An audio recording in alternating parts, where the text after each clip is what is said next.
Bonjour amis créatifs, j'espère que vous allez bien. On se retrouve aujourd'hui pour le mois d'octobre dans mon bullet journal et c'est un mois d'octobre très haut en couleurs. On se retrouve sur mon plan de travail. Alors j'ai commencé par tracer au crayon de papier mes lettres. Alors c'est une police d'écriture que j'ai reprise d'Afonte et voilà, j'ai essayé de les reproduire et puis j'ai tracé après au Fudenosuke de chez Tombow. J'aurais pu prendre n'importe quel stylo noir, voilà, j'ai pris celui-là histoire de le prendre un petit peu en main, mais voilà, n'importe quel stylo noir ça le faisait. Et puis de toute façon après je vais juste remplir au noir. J'ai pas eu envie de faire de dégradé de couleurs ni quoi que ce soit d'autre. Parce que je vais faire, vous l'avez vu, ma décoration en haut et en bas qui va être assez colorée. Et du coup je me suis dit que si je faisais également le titre très coloré, ça allait probablement être un petit peu trop. Pour continuer, j'ai fait une sélection de feutres Tombow et cette sélection de feutres, je vais l'utiliser tout le long du mois d'octobre dans toutes les mises en page. Donc il y a un rose, un violet, un vert, un bleu et un... C'est pas un... Ouais, pour moi c'est pas un jaune, c'est plutôt un orange. Du coup voilà, je voulais que ce soit un petit peu inspiration Noël mexicain. Alors je suis pas allée trop faire de recherche non plus sur voilà, j'aurais pu passer des heures et des heures sur Pinterest à regarder un peu les ambiances et tout. Bon, je me suis pas trop pris le chou parce que en fait des fois je perds plus de temps à faire de la recherche que finalement de la création. Du coup, il y a des fois où je vois une image et j'estime que cette image, elle me suffit et après le reste, j'improvise quoi. Donc ça, c'est un peu... Voilà, ça a été le cas du coup pour cette mise en page-là. Alors, octobre, j'ai tout fait à la main. Enfin, pour la page, la cover de octobre, j'ai tout fait à la main. Vous allez voir que pour le reste, je vais utiliser des tamponnages pour histoire d'aller plus vite parce que mine de rien, cette cover, elle m'a pris énormément de temps et moi je voulais pas je voulais pas mettre une semaine pour faire mon bijou d'octobre, surtout que vous savez que j'ai très peu de temps de travail à cause de mon loulou là qui va pas à l'école comme tout le monde. Du coup voilà, il faut que je sois rapide et efficace. J'enchaîne avec la vue mensuelle et là je suis partie un petit peu sur totalement autre chose, on va dire au niveau de la décoration, vous allez voir. Déjà j'avais pas envie de refaire exactement, même si comment on appelle ça, mon tableau, on va dire, mon tableau de vue mensuelle est quasiment la même, c'est-à-dire au niveau des proportions, au niveau de la disposition de la page, etc. Je voulais juste que le haut, donc là où il y a lundi, mardi, mercredi, ce soit différent. Et du coup, j'ai fait une grosse fleur à chaque fois. J'ai fait la même, je me suis pas amusée à faire des choses différentes. Par contre, j'ai alterné les fonds, c'est-à-dire que j'ai fait un fond vert et un fond bleu à chaque fois. Et après, je vais venir faire de la déco tout autour. Voilà, ça change. Personnellement, c'est la première fois que je fais ce genre de disposition. En même temps, il y a tellement de possibilités avec le bullet journal que voilà. Mais c'est vrai que des fois, on se conforte un petit peu dans nos petites habitudes, dès qu'on trouve un truc qui matche bien, on a tendance à plus chercher ailleurs. Moi, c'était le cas avec la vue mensuelle. Hein. En général, je faisais tout le temps la même depuis plusieurs années. Du coup, là, voilà, je suis poussée par l'envie de changer. Alors là, vous voyez, sur un morceau de papier, je suis venue mettre lundi, mardi, mercredi, jeudi, vendredi, samedi, dimanche. Et j'ai fait un petit trait à chaque fois sur ce qui symbolisait le milieu pour à peu près bien placer mon écriture parce que forcément il fallait pas que je commence trop à droite ni trop à gauche, sinon ça aurait été pas très équilibré au fait au niveau visuel. Donc voilà. Je me suis aidée et puis après pareil, j'ai toujours un petit calendrier pour m'aider à remettre les dates pour être sûre de pas me planter parce que voilà, c'est un peu rageant quand tu te plantes de date d'une ligne ou d'un chiffre. Enfin bref, vous avez compris. Je pense que quand on est débutant, ça arrive très très souvent.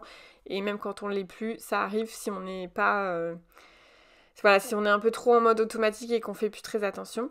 Donc là, j'ai commencé à refaire des petites décos. Alors là, c'est comme une sorte de petite guirlande, on va dire. J'ai un peu fait le même principe sur le octobre et vous allez voir que voilà, je vais refaire ce petit principe-là. Alors ça ressemble à des cœurs, du coup. C'est vrai que je me suis dit qu'après coup que j'aurais dû les faire dans l'autre sens. Ça aurait moins fait cœur, mais bon, en soi, ça reste joli, moi ça me dérange pas. Alors je me suis coupé un petit gabarit pour me faire comme une case spéciale jour. Et en fait, vous voyez, j'ai commencé déjà à gauche, et là je suis en train de le refaire avec vous. Et bien tout simplement, grâce à mon gabarit, ça me permet d'aller très vite pour tracer mes cases, plutôt que de m'embêter avec ma règle et prendre des mesures en fait. Donc là, je sais que par exemple, ma case c'était 5 cm sur 7 cm. Et bien, grâce au gabarit, j'allais très vite et en fait, je disposais mes cases jour vraiment très rapidement, sans trop réfléchir. En fait, c'était un peu le but aussi de pas trop réfléchir, parce qu'en fait, j'avais trop peur de faire des choses trop identiques. Et là, je voulais vraiment, clairement, je suis vraiment sortie de ma zone de confort, parce que ce genre de mise en page, je l'ai jamais fait non plus. C'est-à-dire que moi, je fais toujours soit des colonnes, soit des lignes, mais vraiment là j'ai fait un truc assez déstructuré. Vous allez voir après un petit peu plus tard comment on appelle ça, le mini calendrier où on met juste du 1er au 31 ou du 1er au 30. Je l'ai placé à chaque fois différemment sur la page. J'ai vraiment pas fait de copier-coller, on recommence, copier-coller, on recommence. Ça non, j'ai pas fait pour ce mois-ci. Je sais pas du tout si je referai ça à chaque fois, mais en tout cas ça m'a bien plu, parce que en fait bizarrement ne pas trop me prendre le chou, de pas calculer, de pas prendre la règle, ça a été au final assez rapide. La seule contrainte que j'avais, c'était qu'il fallait quand même que je laisse un espace assez grand pour mettre le calendrier. Que je voulais pas, en plus le calendrier, je voulais pas qu'il soit dans une case comme la fois précédente. Enfin bref, et du coup là je passe au plus cool, c'est-à-dire au tamponnage. Donc je tamponne plein de choses. Il y a des éléments qui sont très récurrents dans les pages, comme des bougies, un flocon, n'importe quoi, un flacon en forme de cœur, des citrouilles. J'ai toujours mis des citrouilles, et à chaque fois j'essaye de mettre, on va dire, un personnage ou un élément un petit peu plus gros sur chaque page. Et là c'est un peu différent. Pour m'aider à tamponner, parce qu'en fait j'ai tamponné sans, et en fait ça marchait moins bien. Du coup je glissais mon tapis de coupe sous ma page pour que le tamponnage se passe mieux, parce que vous voyez là je l'ai fait sans pour ma sorcière, et d'ailleurs j'ai fait d'autres éléments avant, et clairement ça tamponnait pas super bien, parce que je pense que c'est un peu trop mou, et puis le carnet est un peu entre guillemets déséquilibré, dans le sens où même si ça aplatit bien et tout, c'était pas top au niveau du tamponnage. Puis en plus j'ai l'habitude avec le carnet de Créagus, où je pouvais retirer mes pages et les mettre à plat, vraiment à plat, donc c'était j'ai perdu un peu l'habitude. Enfin bon, bref. Qu'est-ce que je peux vous dire d'autre? Oui, du coup, j'enchaîne avec, donc là, vous voyez bien, j'ai mis en noir toutes les cases, donc j'ai fait un cadre noir. Et puis là, avec mes feutres Tombow, je viens tout simplement surligner la première ligne pour pouvoir mettre ma date. Alors du coup, c'est vrai que du coup, il y a certains jours où les dates seront un petit peu plus... un petit peu moins lisibles, pardon. Notamment par exemple avec le violet qui est quand même, je pense, la couleur la plus foncée dans le lot. Mais bon, ça fonctionne quand même. Donc comme vous pouvez le constater, j'ai fait pas mal de mise en couleur également. Donc j'ai coupé parce que clairement il y avait trop de temps de vidéo, donc je vous ai passé toutes les mises en couleur. Les mises en couleur, je les ai fait essentiellement au feutre Tombow. Et en fait, une fois que j'ai eu fini, c'est pas que ça me plaisait pas, mais c'est que je trouvais ça un peu trop plat, et j'avais quand même envie de mettre un petit peu de relief et tout, mais je sais pas, bizarrement, c'est que j'aurais pu le faire avec mes feutres Tombow, mais j'ai eu envie de prendre mes carandages, vu que ça fait longtemps que je les avais pas utilisés, il me manquait un petit peu, et je me suis dit bon allez, essaye de mettre un petit peu de relief avec tes carandages, histoire de mélanger. En plus moi j'aime bien faire du mix média et tout, donc bon, je me suis dit allez ok, on fera ça.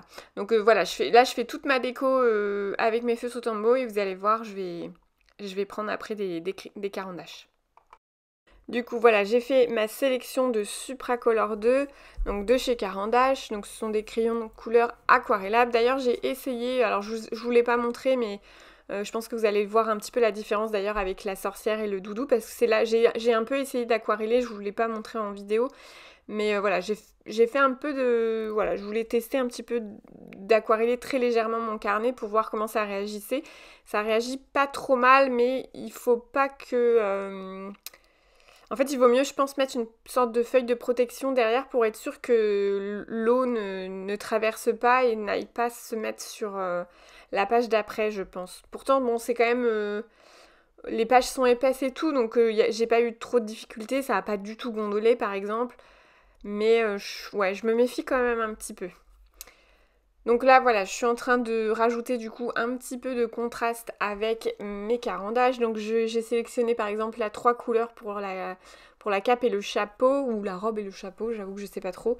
Avec, voilà, essayer de faire un petit dégradé.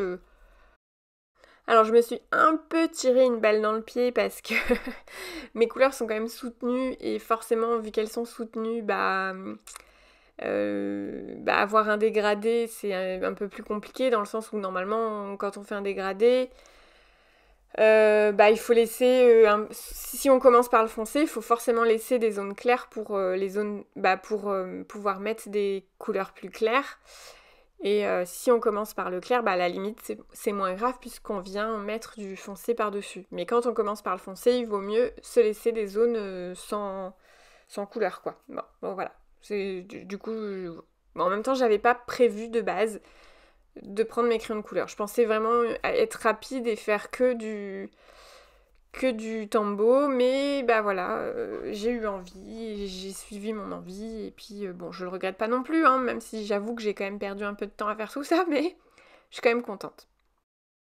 Alors j'ai pas mal sacrifié de vidéos parce qu'il y avait vraiment beaucoup de fois où mes cheveux ou mon crâne étaient trop présents dans l'écran, donc je suis désolée quand c'est le cas, quand on voit un peu trop mes cheveux ou des choses comme ça, voilà, je suis désolée. Là, je suis en train du coup de mettre de l'ombrage. Alors j'ai choisi un Tombow, pour moi en tout cas, il est ni trop clair ni trop foncé. J'aime bien celui-là.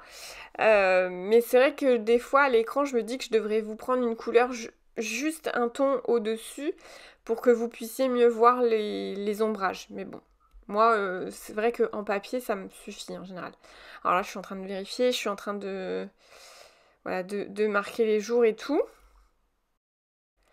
Et en cours de route, je vais m'apercevoir que j'ai complètement zappé de mettre le petit calendrier sur chaque page où, vous savez, comme le mois d'avant, j'ai surligné la semaine où on se situe dans le calendrier. Du coup, je vais stopper mes jours et je vais passer tout de suite au tamponnage parce qu'en fait, vu que avant de surligner, je préfère toujours qu'il y ait un petit temps de séchage. Même si la Versafine en général elle sèche quand même relativement vite, mais je préfère laisser un peu de temps pour être sûre que quand je passe mon feutre Tombow, ça ne bave pas, tout simplement. Je suis donc allée chercher mes tampons, donc de mémoire, parce que j'ai plus du tout le packaging.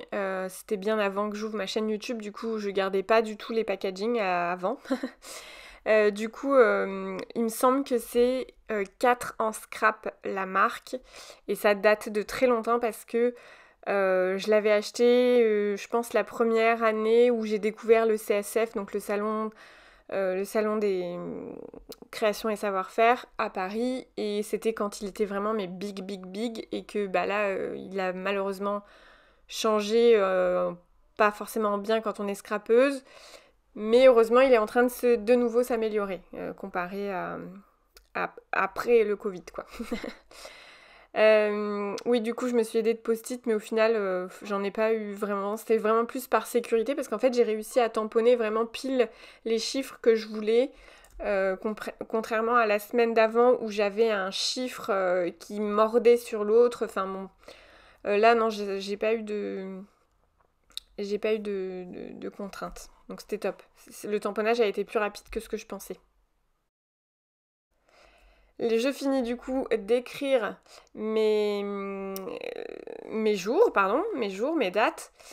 Et je vais m'apercevoir également, en faisant le tour de mes pages pour être sûre que je n'ai rien oublié, que j'avais oublié d'écrire octobre sur ma vue mensuelle. Je n'ai pas eu le courage de reprendre la police d'écriture qui m'avait pris 3 plombes sur la cover de octobre, qui était vraiment une très jolie police d'écriture, mais qui m'a pris vraiment énormément de temps à recréer.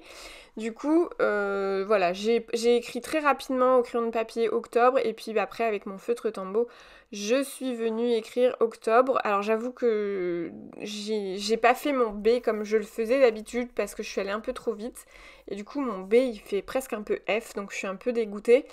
Mais bon, en soi, c'est pas hyper grave non plus. Voilà, hein, on sait que c'est pas octobre. Enfin bref. Avec un stylo noir en pointe 0,5, je suis venue faire le contour de mes lettres. Et puis après, avec un feutre Tombow, je vais venir faire mon ombrage. Donc j'ai repris exactement le même feutre gris que les pages précédentes. Comme ça, c'est le même type d'ombrage, pardon. Bon et bien voilà, du coup pour la couverture, je suis un peu mitigée moi, dites-moi ce que vous en pensez, mais dans l'ensemble, enfin voilà, dans l'ensemble, couverture comprise, je suis quand même contente. Par contre, je pensais pas faire finalement autant de détails que ça, enfin autant d'éléments plutôt, pas de détails mais éléments. Mais voilà, je suis très contente. Je vous dis à très bientôt dans une prochaine vidéo.